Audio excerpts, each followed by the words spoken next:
Now let's quickly write the logic for finding a particular number and its double exists in an array of values that we have been given, right? Let's write the Python logic using binary searching technique that we have discussed previously. So here, before we go into the implementation, what I have done is we have already implemented the binary searching algorithm, right? I have simply copied and pasted the same functionality into the solution that we are about to write. We will simply be reusing this binary search function according to our requirement in some time.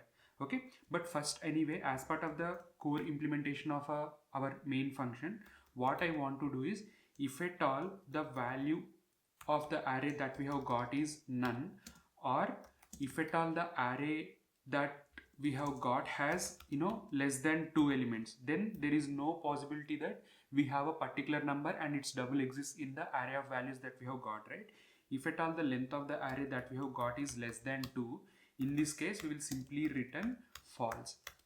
If this is not the case, then we basically have an array of values, array size which has at least 2 values. Then we can go ahead and search if a particular number and its double are available inside the array.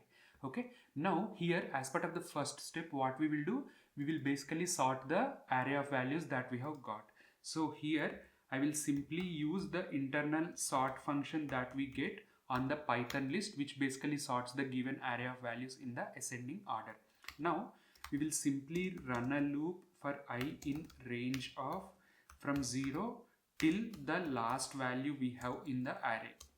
Now what we will do, we will basically get the value at this ith index and we need to check if its double is available, right? So we will simply use this binary search function by passing the sorted array as well as twice the value that we have at this index.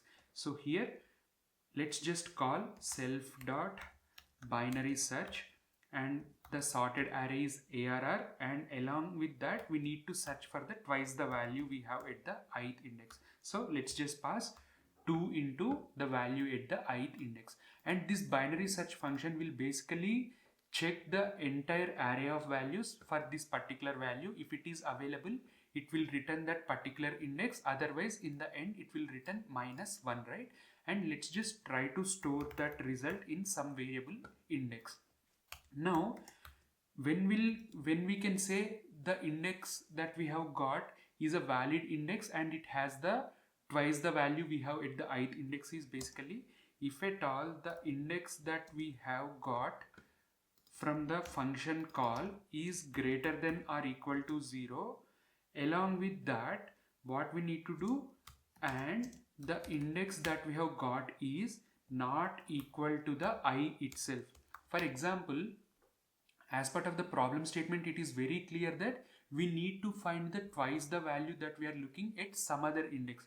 If at all the value that we are trying to search is 0, twice the amount of 0 is 0 itself, right? And there is a possibility that the same index can be returned, but that is not how it is.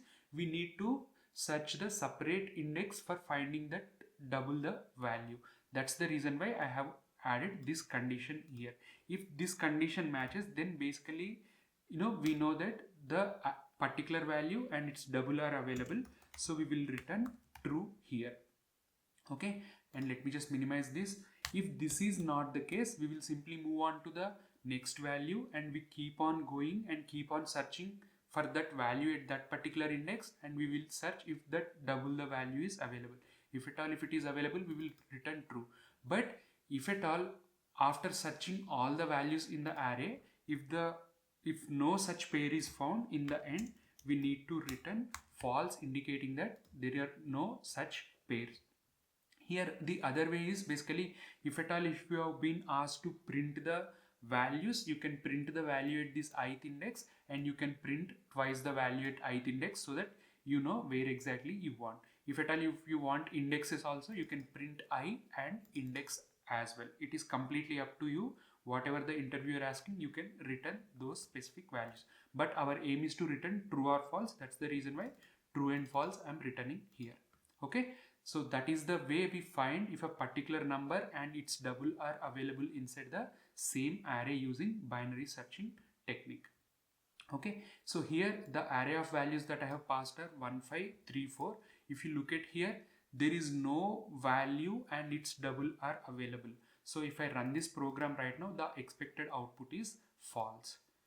So that is what we have got. Let's just say I want to modify this 3 to 2. Now we have the value 1. Twice the value of 1 is 2, right? So ideally we have twice the value. The other possible pair is 2 and 4 also. So if I run this program, basically true is what we are expecting and true is what we have got as well. Okay, instead of this 4, let's just say 10 and we have this 3 itself. So 5 and 10 are such pairs, right? So true is what we should get, true is what we have got. Okay, that is how we solve the problem of finding a particular number and its double are available inside the array of values that we have got. Okay, so that's it for this one. Thanks for watching. I'll see you in the next problem.